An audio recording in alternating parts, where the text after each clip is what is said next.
Here's my bell. Ready?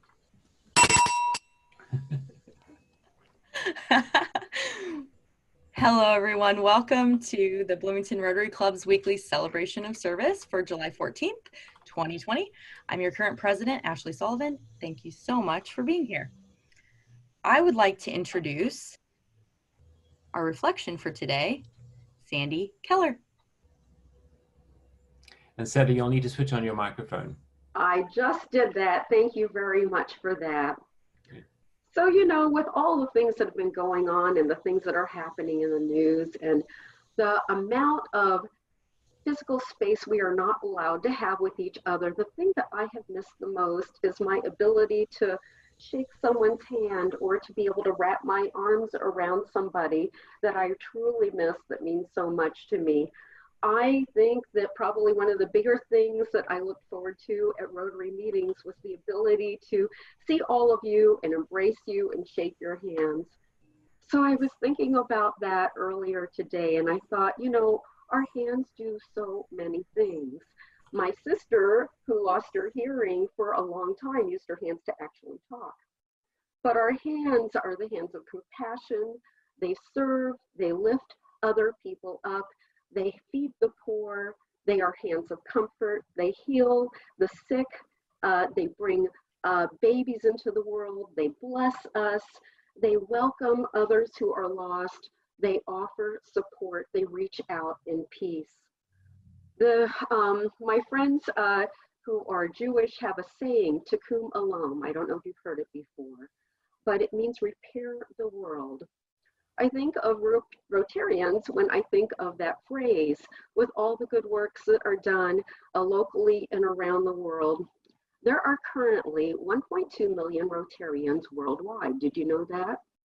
And the Earth is over 131 million feet in circumference.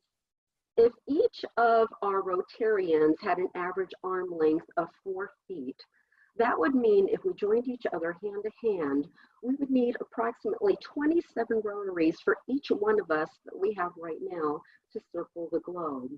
So think about that. How much more could we possibly do if there were that many more Rotarians? 27 more for each one of us going out and digging wells, using our hands to vaccinate against polio, to eradicate other diseases, to feed the hungry, and to do all the things that are necessary. Tikkun Olam, to heal the world. 32 million Rotarians in the mindset of service above self, walking the walk, promoting global peace and understanding. What would that world look like? Would that earth heal? Would wars cease? Would the environment recover? What are the possibilities if 32 million Rotarians were able to join their hands together and circle this world all the way around? Tikkun Olam, everybody. Thank you so much, Sandy. Wow, we have our work cut out for us to recruit 27 each. Let's see what we can do. Just like that beautiful reflection today, we're looking for other Rotarians to share their own reflection. So if you're interested, please let me know, and there will be a sign-up genius going out after the meeting. You can sign up for a spot in the next quarter, and I hope you'll join Sandy in offering your own thoughts. Now for the introduction of guests. First up, Jim Bright, would you introduce any visiting Rotarians and your guests? Yeah, thank you very much, President Ashley. First of all, we call on Alon Barker. We have a special guest here being co-hosted by Alon and by Raj Hadawi.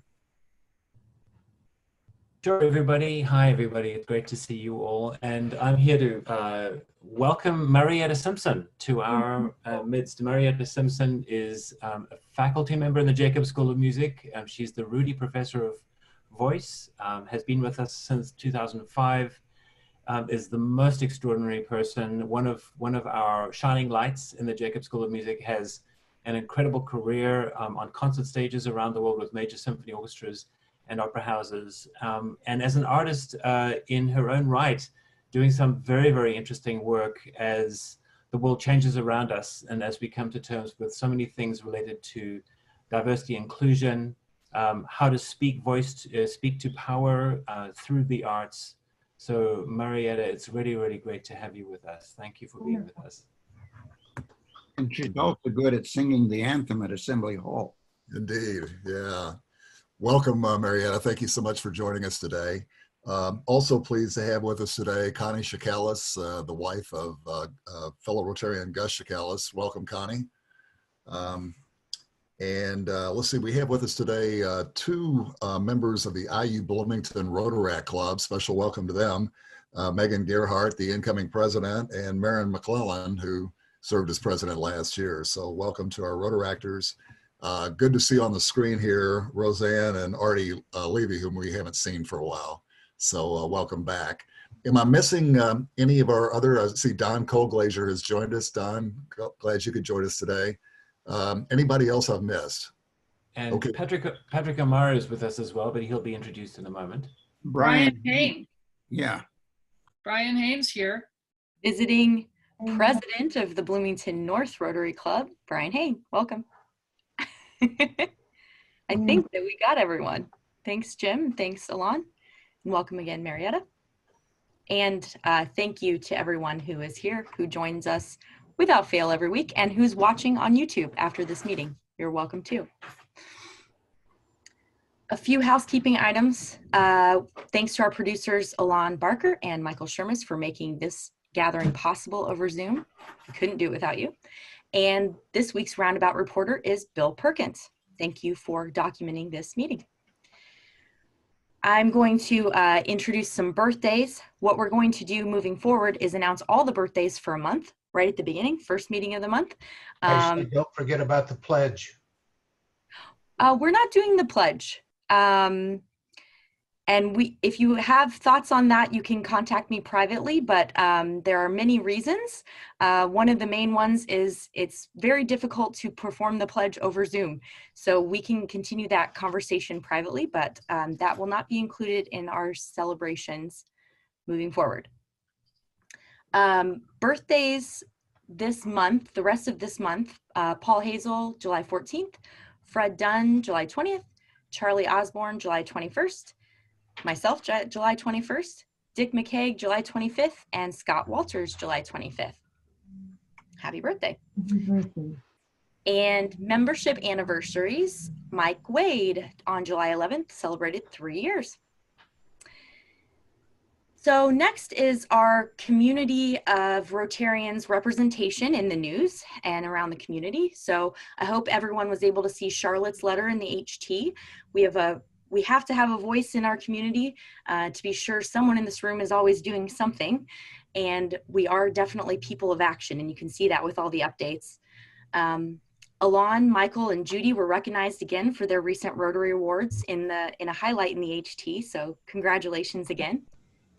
Dr. Hadawi's guest column, A Word of Thanks from Volunteers in Medicine, appeared on July 11th in the HT, and he recognized Peggy Frisbee, who provided legal support, Bob Salzberg, and former Rotarian Elizabeth Thompson. If anyone wants to see a screenshot of that, I can send it to you.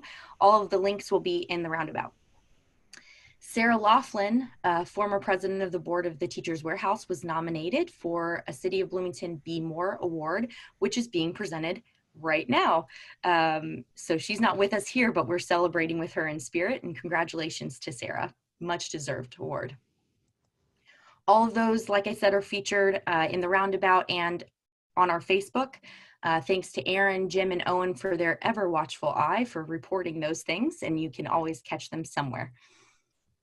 Be sure to check the roundabout, as I said, or you can check in with Natalie or myself for more information.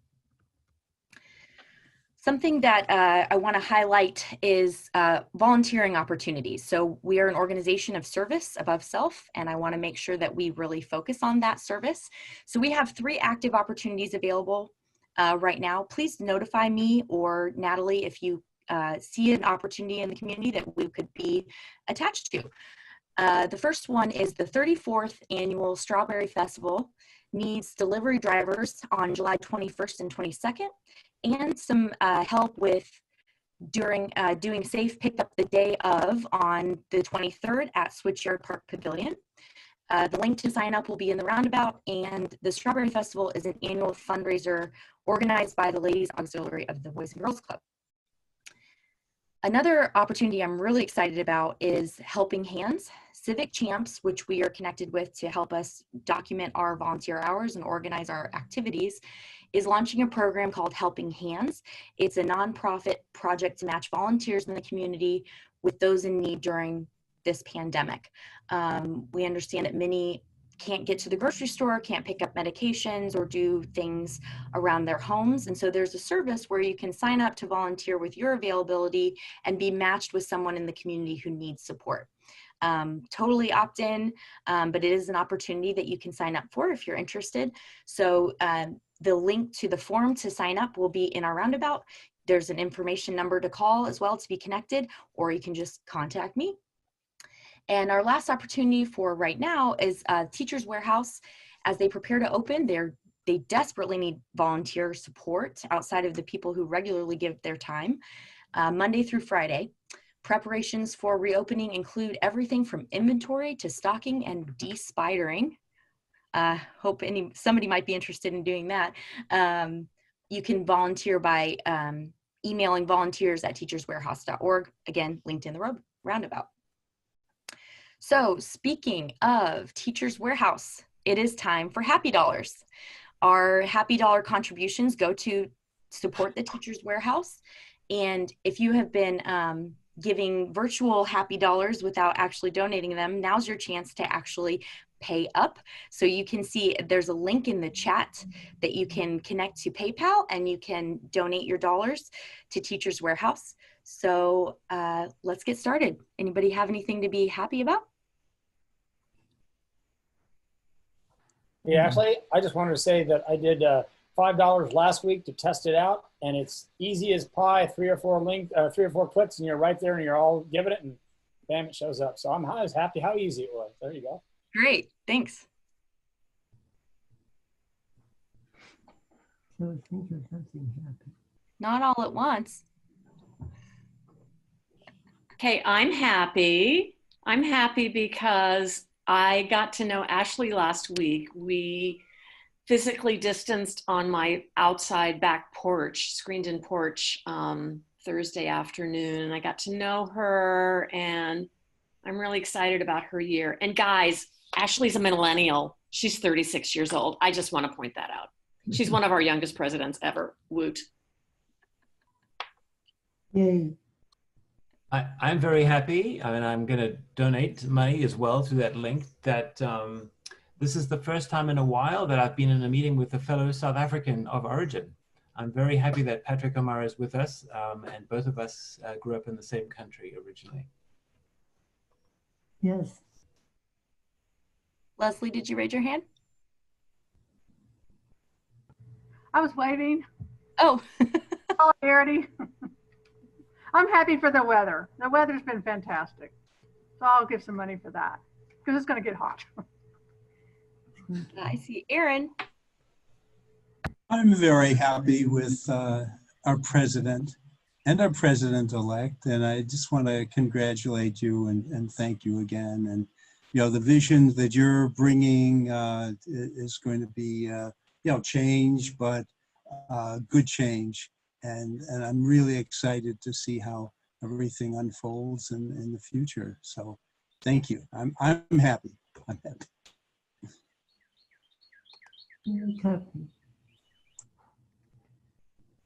Charlotte? Okay. I'm happy because I'm happy. Actually, I was listening to the end of the season of the San Francisco Opera the other day. They had a long gala sort of goodbye, and it was wonderful. Great music, very interesting commentary, and I realize how this pandemic has offered opportunities for creative responses to the moment. Really wonderful music that people put together by Zoom or by themselves. There was one particularly nice thing. There was a woman, Marietta may know who this is a woman named Lisa who had a quintet, which was all five singers that was herself. And it was beautiful, but I thought, wow, you know, this is a chance to really let your imagination go and to share it with other people. So there are some positive things of being isolated and finally coming up with something that makes you smile that you can do. So in some ways we've released some creative energies in the world. That's great. Now, is Ashley with us still? Yes, she is. Yeah. She's Ashley, you went away very briefly, but now you're back. I'm here. She's there. I can see her pink, red, and yellow doors behind her. Yeah. Joy, are you up next? Yes. Hi, everyone. And thank you, Patrick O'Meara, for joining us. Very happy to have you as our guest today. I'm happy because I continue to be involved with RLI, which is Rotary Leadership Institute. Had a virtual meeting last night with Shannon Toole, who heads that up, and we're taking RLI virtual, and we're looking at September 2nd, which is a Wednesday evening, 9 consecutive weeks, where if you've not taken part in Rotary Leadership Institute before, you will have the virtual opportunity. So I'm really happy about that. Thanks. I can't see everyone at the same time on the screen. So if you have something to say, just speak up. I think Megan wants to say something. So my car has broken down 3 times in the last 3 weeks and it's finally fixed. So I gave $5 happy for that because I'm so excited to actually go back down to Bloomington and not break down on the highway halfway there. That's wonderful. Well, that's something to be happy about. Life is good. Okay. If that's everyone, then we are very early to have plenty of time to introduce our speaker today. Great. So Charlotte, take it away. Okay.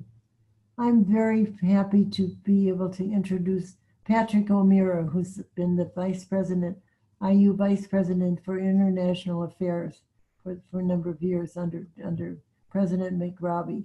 But Patrick was born in Cape Town in South Africa, and it is true that now we have two South Africans on the screen. And can you hear me? Yeah. Yes, we can hear you. Patrick came to this country and went to IU to get his doctor's degree in African studies under a famous Gus Libano, who was, I think, a pathfinder in the United States, that IU was early on getting into African studies. And of course, IU has had these many language programs that nobody else has in the country. And John Ryan, as it turned out, had spent some time in Malaysia, I believe that's right. So there was an interest in international studies at IU that's not really duplicated anyplace else. And we are very fortunate that Patrick O'Meara, who came here to get his doctor's degree, ended up staying here, and in fact eventually became Vice President for International Studies. And he has recently written 2 wonderful books, which I tried to raise it up, but I didn't. He will raise it up. One of them is Indiana University there. Can you see it? No, you can't. Okay.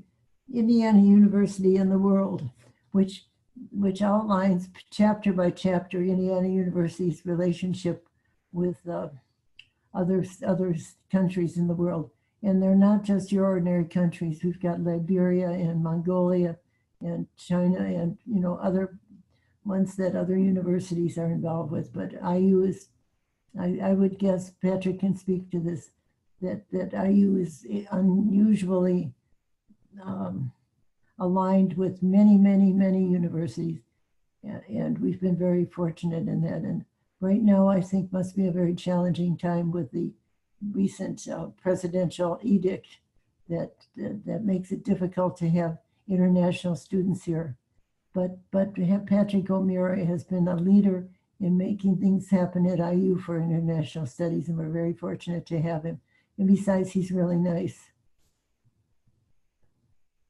That's funny. So Patrick, tell us some of your wisdom. And he also, he not only did he do this book in IU in the world, he has another beautiful book that highlights some of the beautiful artifacts in the many collections at IU that we frequently don't see. Just wonderful and unexpected artifacts. And look, we can all look forward to seeing that in the bookshops. So Patrick, I'm really honored to have you here today. You're a gift to the community, and you're a gift to IU, and you're a gift to the world. Thank you. Patrick? I'm here. Am I unmuted? Yes, we can hear you now. Great. Well, I'm delighted to be here, and I thank you all, and thank you, Charlotte, for the introduction. In fact, I will be speaking about this book this morning, and it's called Windows on Worlds. It was a great privilege to work on it, and I'm grateful to IU Press for a very beautiful design, and I'm grateful to Leah Peck, who worked with me on it. In many ways, this is a personal book. It's a book that springs from many years of being an advisor to some of the collections on the campus and someone who's enjoyed the collections. I originally started the book thinking of doing it in a chronological way or doing it by museum, until one evening I woke up at 3 a.m. and I thought, no, I want to humanize the collections. I want to collect and connect things. I want to make links across the world to show the universality of what we have. So the first thing I want to show is something to do with time. And I think, Elaine, you're beginning to do the slides? Yep. So time and daily life. This was the first concern. Daily life affects everyone, from Mongolia to Afghanistan.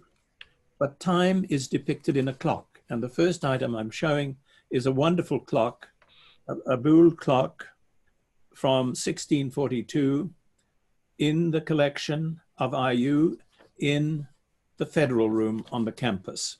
So we begin with time, then we move to how do people live, to sustenance. And this is a great painting, a water buffalo farming in the Philippines by someone called Fernando Amorsolo. I almost missed this painting. It's sort of hidden away in the IMU on a wall.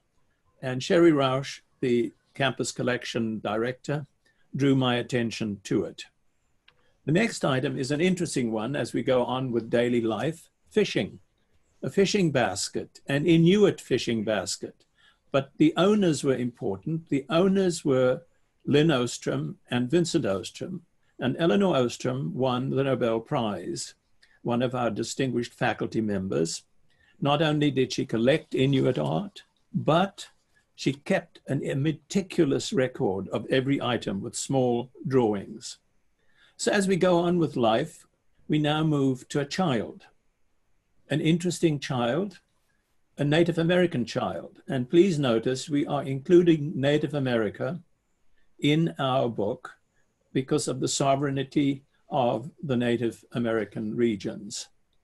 This is a wonderful piece. There are many thousands of photographs by Joseph Dixon in the IU Museum, formerly the Mathers Museum, part of a collection funded by the Wanamaker's, the department store people in Philadelphia. The next item is a wonderful one, a teaching item from the Hausa people.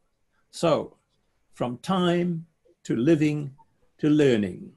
And this is a Hausa, Northern Nigeria, rote learning board. The next item is an interesting one, women, the life cycle of women. This is a wonderful piece. And if you look at it, it starts with a very simple headdress, moves to a more elaborate one, and then as a woman moves into marriage, an even more dramatic one. And as we go on back to Bloomington, Henry Hope, the first director of the museum, commissioned the great artist Max Beckman to do a painting. Henry and Sally lived on the corner of First and First and Jordan. And the museum is blessed by their phenomenal collection, from Picasso to any major American artist, worth in today's revenue almost $1 billion.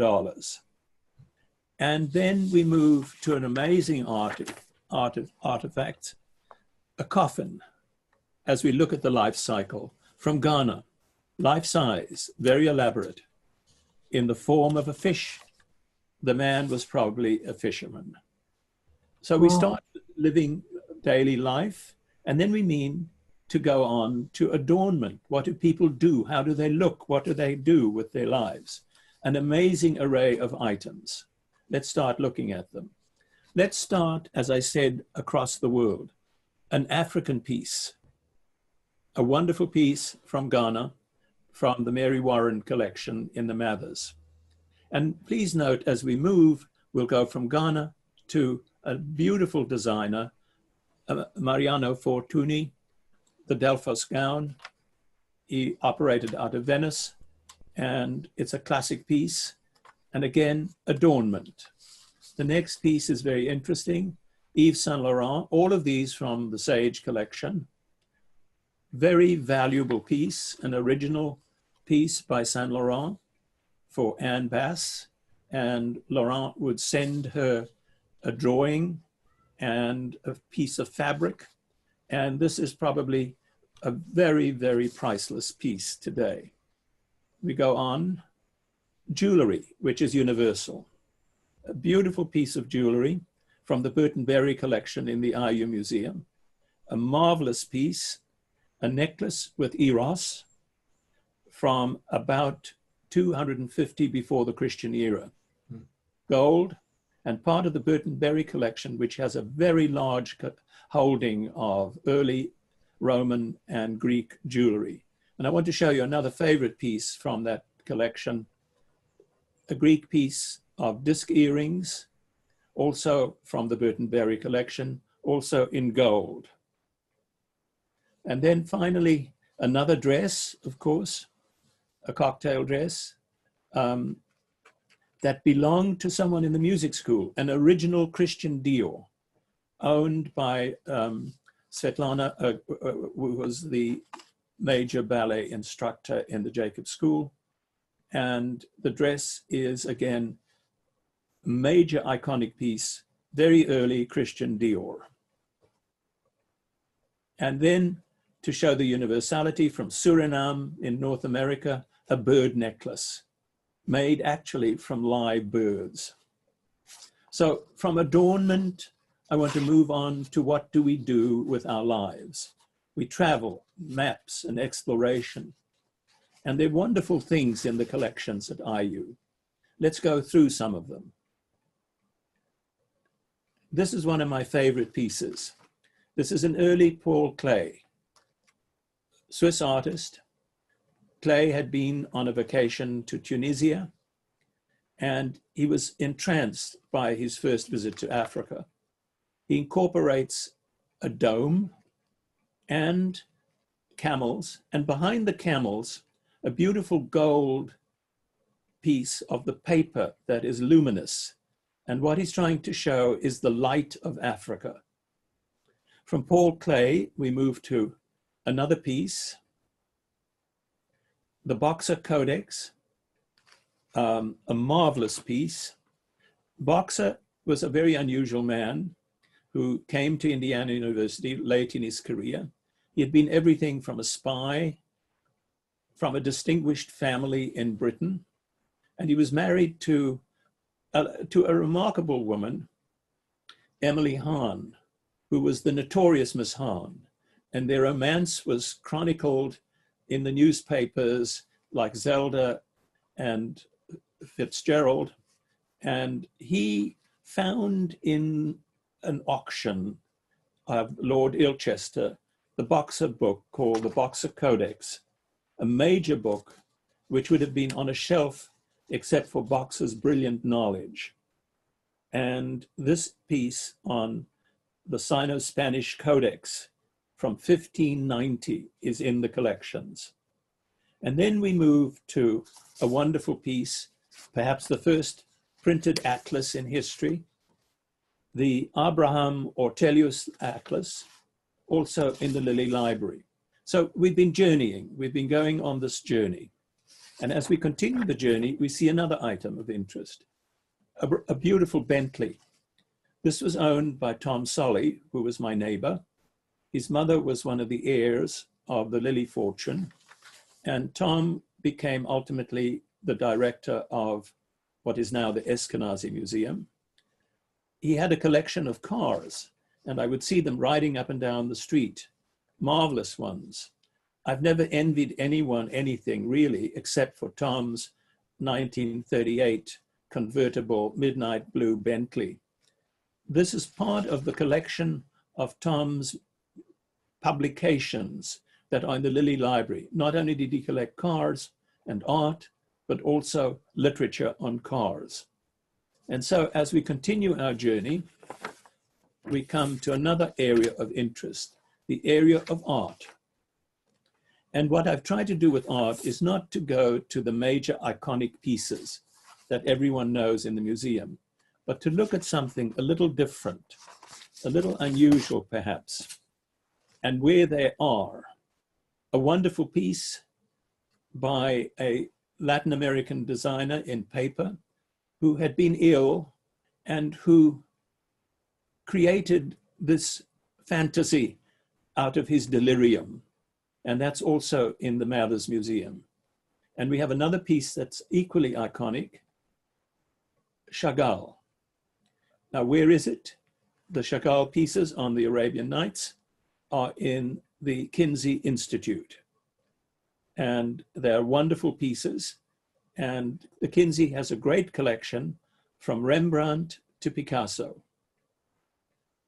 And now we move to another item, a marvelous piece by a Scandinavian artist, which I've thrown in just as an opportunity for us to see something different in terms of the world array of items. And this is in the Eskenazi Museum. And then we move to a piece that's one of my favorites. It's in the lobby of President Makrabi's office. Two Sisters from Thailand in bronze. Beautiful, iconic piece. From here, we move to another area, to literature. And with literature, it's amazing what we have in the collections. We go certainly from some of the earliest works, the Canterbury Tales. The Canterbury Tales, 1477 to 78. The Lilly Library is only one of a few libraries in the United States that has both of the first editions of the Canterbury Tales. Incredible when you think of this iconic piece that is sitting nearby to us as we talk now. And here we move to another piece, the Shakespeare, Mr. Shakespeare's Comedies, Histories, and Tragedies, 1623. And modern scholars refer to this first folio as one of the most influential books ever published in the English language. And to show the variety of what we're looking at, I move to another part of the collection, Peter Pan, J.M. Barrie's 1902 manuscript, mapped out and sitting in the Lilly Library. Okay, shall we go on? And for variety, something from the Sex Institute, a piece called Lady of the Moon from the Ming Dynasty, 1610, erotic tales, although you'll have to look very closely to see them, and a very special work, the only complete work of this book in the country and maybe anywhere. Okay, so as we go through our cycle of existence, design is very much a part of our lives. Design is a central part to our living. a wonderful cover from what is called a book of the artist, Livre des Artistes. And as we go through it, we'll see some interesting themes. This book combines, this is the inner part of the book. It combines the work of James Joyce with Matisse. James Joyce's Ulysses connected with Matisse's etchings. Again, very special in the Lilly Library. The next piece is one of my favorites of all items in the collection. Captain Cook in 1768, on behalf of the Royal Society in London and the Royal Navy, went on an expedition to the Pacific. Went on 3 expeditions, in fact. And on one of them, he collected pieces of cloth, bark cloth. And here we see some remarkable examples of snippets of the cloth. And the design is phenomenal. It could be something as contemporary as today. And it's a remarkable piece, again, cloth specimens in the Lilly Library. The next piece is a wonderful story. Look at the photograph. In the middle is the Shah of Iran, and to the Shah's right is Wendell Willkie.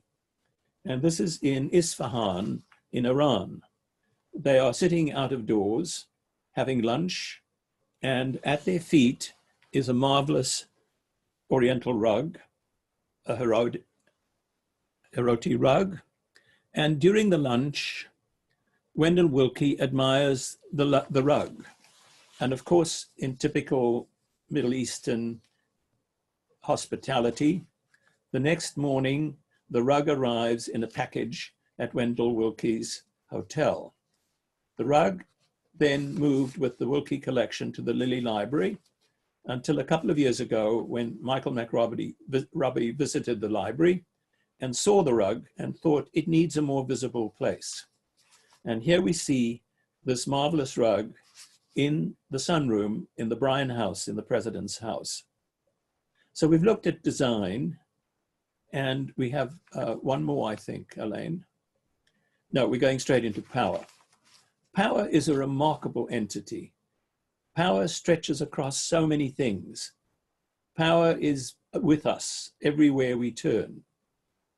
Power in terms of our personal relationships, power in terms of government.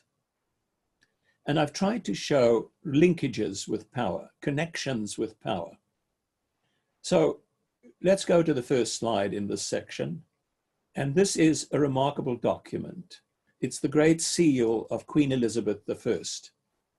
And on the seal, if we had a magnifying glass, we would see the Queen, the Tudor roses, and we would see her signature, her signal representing who she is.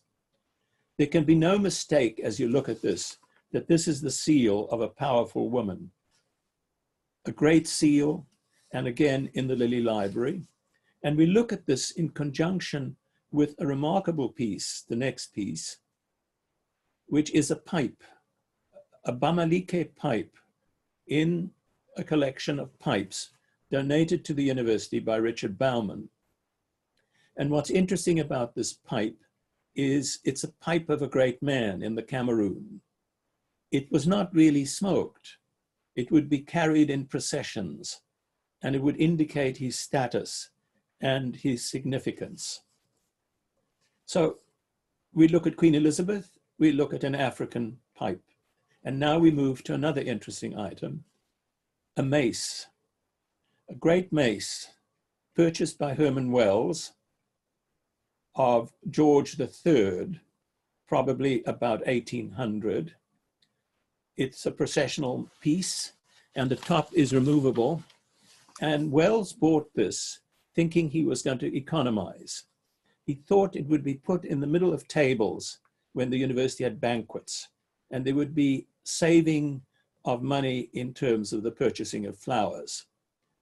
The first banquet Wells went to after the mace arrived, the top was off, flowers were cascading from the top. So his plan didn't work. And then we have another interesting piece, a bird, part of the collection of the Raymond and Laura Wilgus collection, a piece probably 400 AD, a pre-Columbian piece. And the Wilguses were great collectors. He was an inventor, and you will find many of his items from Africa and from the Mayans and from Central America, pre-Columbian, in the Eskenazi Museum.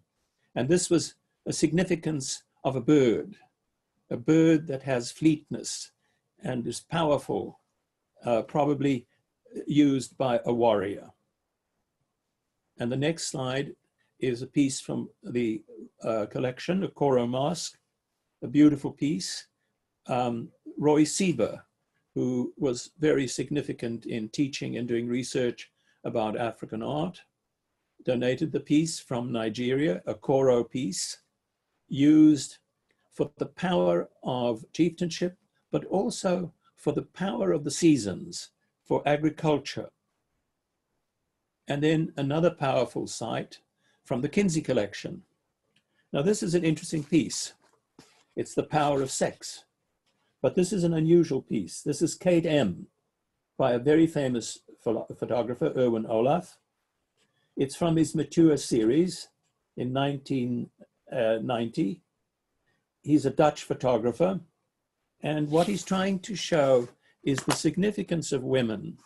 And he was trying to show women older in life. It's from the 1990 series, and he was trying to go across a spectrum of women from the 60s to the 80s. We move now to religion. So please bear with me as we go through all that we've been looking at, from daily life to the other aspects of our existence. We've looked at art, we've looked at many things, and now we will look at religion, which is a significant part of our existence. Either we accept or reject religion, but it is significant in its impact. So religion, an absolutely stunning Quran from 1524, gorgeous cover, and amazing piece that I've had the privilege of showing many distinguished visitors, heads of state and others who've come to the campus. Another piece, one of my favorites, Shiva, the Hindu goddess, the Hindu god, the creator, the preserver and the destroyer of the universe. This is an 11th century piece, quite lyrical in its presentation.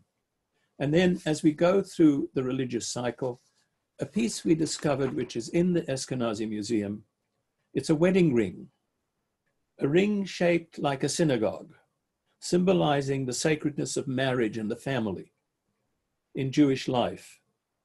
And if you look carefully into the inner part of the ring, you see a mezuzah. These rings were passed down in families, and this one is probably from about the 11th century. Music is a central part of our life, and I've tried to avoid the more conventional aspects of music in this journey. And so with music, we'll look at some interesting items as we proceed. The next slide is from a collection of Terence Beck, who went to Nepal, meticulous collection. Beck actually ended up in the Netherlands as a viola player with opera and symphony orchestras in Europe. But when he was doing research in Nepal, he presented us with a number of major pieces, including this marvelous Nepal drum. Okay. In the archives of traditional music, we find these wax cylinders, early recordings, marvelous items. These recordings are of the earliest in existence. And I should mention that before going on a special trip to Africa, I found in the Archive of Traditional Music, which I had the privilege of chairing the board, a piece of traditional folk chanting from the 1890s. And I presented this to the head of state, who were stunned. There was no voice from a praise singer from that period in his country. It was the first sound that they were able to hear, and it was part of a collection on the Bloomington campus. Next, and then I couldn't resist music by showing us the new wonderful grand carillon on the campus. I want to go to one last section and then leave some time for questions to go to performance. And performance, I've always been, Marietta, a great admirer of performers. The remarkable ability with style and grace and skill of different performers. What we're looking at, I'll talk about in a moment, the cover, but let's start with film. The collection of wonderful awards in the Lilly Library, Oscars, British Film Awards, Foreign Press Awards. And remember, the collections are marvelous. They range from the enormous holdings of Orson Welles to Fellini, to other major directors. And so performance is recognized at this university with this array of collections and with this great holding of the significant recognition of the directors of films. A lovely piece by another great photographer whose collection is enormous, and it is in the Kinsey Institute. It's a piece of Maria Tallchief, Native American dancer who became the first Native American prima ballerina with the New York City Ballet. A beautiful piece, part of a large and substantial collection.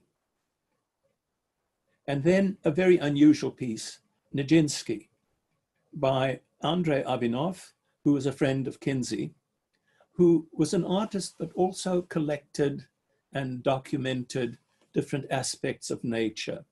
Nijinsky, of course, this gouache painting depicts Nijinsky, the world famous dancer, here as a satyr, and it's the afternoon of a faun, a dance that Nijinsky was the first to perform. And then we move to film again. This is a piece, a film, this is a poster by the great African film director, Ousmane Sembène, The Money Order. And I'm pleased to announce that the Sembène collection, all of his papers and other materials, were acquired by the Lilly Library about less than a year ago. It's one of the world's major holdings. And it joins, of course, the other wonderful film holdings. And Sembène himself had been on a visit to the Bloomington campus and actually married a student from IU who had gone to do her dissertation on him. The next is a Native American film director. And you notice the great accolades that all of these people will be giving to the importance of the IU cinema. And the IU cinema, as you all know, has brought everyone from Meryl Streep to who knows who else to visit. Another poster of Werner Herzog, again, one of the great movie directors. And again, showcased at the IU cinema.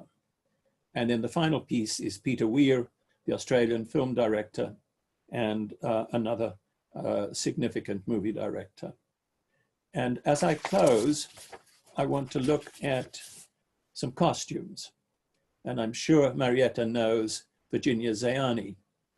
And Virginia was a good friend of mine. And when she was invited to sing at La Scala, they commissioned kimonos from Japan. And these kimonos are currently in the Elizabeth Sage collection. And I should mention this Elizabeth Sage collection is a remarkable holding. And when we go to the final slide, you'll see why.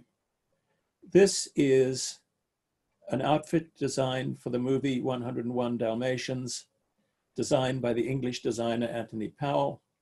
This was worn by the reformed Cruella de Vil, who had given up on animal skins and cloth. And it's a flowered coat, again part of the Elizabeth Sage collection. I want to close with just a few, that's it for the slides. Thank you, Elaine. I want to close with a comment. In this time of the pandemic, in the time when people will not be traveling, this wonderful array of items, and this is only the tip of the iceberg, are on our campus, on our doorstep. I hope that our effort, Leah Peck's and mine, will bring more attention, not only to the individual pieces and the individual collections, but to the meaning of life as we look at this. And my hope is that one day a student will walk into a museum and will find something that will open up windows on worlds. Thank you. Thank you, Patrick. Wow. Thank you so much. What a wonderful presentation. And Thanks. we have some moments for questions, so please raise your hand and let's get started. Could you give us once again the name of the book? Windows on Worlds. Thank you. I'll show it to you. I'll show you the cover. Patrick, was it hard to decide kind of when you got down to the final choice what to leave out? You bet it was. It was exciting. Oh, and it was really exciting because it was an opportunity to explore. I knew many of them. You know, I'd been on the board of the Lily. I was on a number of different, I worked with the Eskenazi as the chair of the board there at one point. But there were certain limits that we had. It had to be international. I wanted the unusual, perhaps the unexpected. And if you, I don't want to be a little bit of a comedian with this, but if you look at Windows on Worlds and you look at the initials, it's WOW. And, what I was hoping is that people would say, wow, is this really on the Bloomington campus? And that was part of what generated some of the selections. And I must tell you, the bicentennial was wonderful because this book lives because of the illustrations, and the photographers were just phenomenal. In fact, they were meticulous, they were gifted. They spent hours on the photography, and I'm hoping that some of the outtakes will be placed in an archive soon. So yes, it was an interesting set of selections, the unusual, the unexpected, but above all, as I moved through the book after the 3 a.m. evening, I wanted the human factor. I didn't want to have objects that are sitting there. And in an era where people talk about repatriation and pieces being sent back, I'm hoping that because much of what we have will be digitized, it will be shared globally. And also, I wanted to take away the idea of the museum, as it were, and to create the sense of the humanity of the objects, of the pieces. Thank Wow. you. Marietta had a question, I believe. Thank you. Did you have a question? I actually didn't have a question, but I will say that was— Hello, Marietta. Hello, Patrick. Thank you so much. I was going to be very quiet because I'm a guest, but I wanted to say absolutely stunning presentation. And I loved what you said about the humanity of the objects. It was really, really beautiful. And I'm just curious, when you talked about the Chagalls being at the Kinsey Institute, yes, is it possible to see them when yes, the campus opens back up? Yeah, you know, you have to arrange a visit to go to the Kinsey, but they're eager for people to come, and they have had some of the pieces on display. So, you know, with the Kinsey, I had to be rather careful Marietta, you'll appreciate, and I think Owen will as well. I wanted to choose things that were representative, but I also didn't want to shock the people who live in Ulitic, Indiana. So it was a delicate line. Now, if you look at some of the Chagalls, you might be surprised. So we had the best of both worlds by including the Chagalls. And it's a suite of items. In the book, you'll see more than the one that's on display in the presentation. And of course, you remember Virginia Zayani. And I want Absolutely. to... Marietta, I've always admired opera singers because their memory is incredible. And I remember at dinner once asking Virginia, I said, how do you remember all these roles? And I said, you know, you were famous for Traviata, you were famous for Tosca. And I said, how do you remember? And she said, when I walk on the stage and I hear the first bar of music, the role unfolds. Do you agree? Absolutely. Absolutely. Because when you spend that much time working on a part, you are in that zone of that character or that work. So you really do live in that moment, and everything else subsides. It fades to black, everything else. Yes. And you have to live in that character and in that world for that And time. it does unfold, and the music It does. helps. And the music totally helps. Totally. You're in the language and in the mindset of that world. I want to congratulate you on your film, the WTIU, and thank you. on your performance in Philadelphia with Frederica von Stade. Oh, thank you so much. I appreciate that.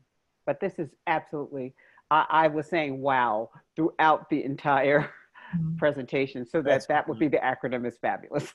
Thank you. We have time for one more question, probably anyone else? Connie? Patrick, can you tell us if there are one or two of the items that particularly moved you? Yes and no. It's more what I should have put in that I regret, Connie. You know, I loved all of them. The pieces all have meaning to me. And I said in the introduction, it was a great privilege to deal with them with gloves and to actually touch them and to be with them. But there are things I should have put in. And that's what I sort of think back to now. Why didn't I? You know, that's a different answer to your question. But I wish I'd put, I knew the Nobel Prize winner, Nadine Gordimer, and I thought I'm going to put her in the next book, which I'm in the process of writing now, but I kind of wish I'd put her in literature to have more diversity. And so it's interesting. I was committed to all of the pieces and I remain committed. And I'm just hoping that when the university is back, that people will be able to go to each of the collections when the Lily reopens, when it's redone, when the Mathers reopens. I'm hoping that these pieces might be on display and someone, especially our students, might go on a tour and say, I know this piece. I've seen it in a book. Thank you. Patrick, will you be able to stay a few moments after the official close to answer any additional questions? Sure. Thank you. So in honor of your presentation today, we'll be giving a donation to the Teachers Warehouse, which is our quarterly recipient. Thank you. Thank you for being here. And Sally Gaskell will introduce next week's program. Yes, and thank you again, Patrick. What a treat to learn about your new book, and I can't wait to hear about the next one. But next week, our celebration of service on July 21st will feature Tina Peterson with a presentation on the changing role of the Community Foundation. So the Zoom room will be open starting at 11:45. So be sure to log on a few minutes early to join a breakout room to socialize. And Ashley, we've gotten some late breaking news from the City of Bloomington's ceremony. the Be More Awards, and our own Sarah Laughlin is now the recipient of the Be More Phenomenal Award for her years of service as president of Teachers Warehouse, and that comes with a $500 contribution to Teachers Warehouse. So I know we'll give Sarah an in-person shout out next week. Thanks so much, Sally. And now we'll close the meeting with reciting the four-way test. First, of the things we think, say, and do. First, Is it the truth? Second, Is it fair to all concerned? Third, will it build goodwill and better friendships? Fourth, will it be beneficial to all concerned? And fifth, is it fun?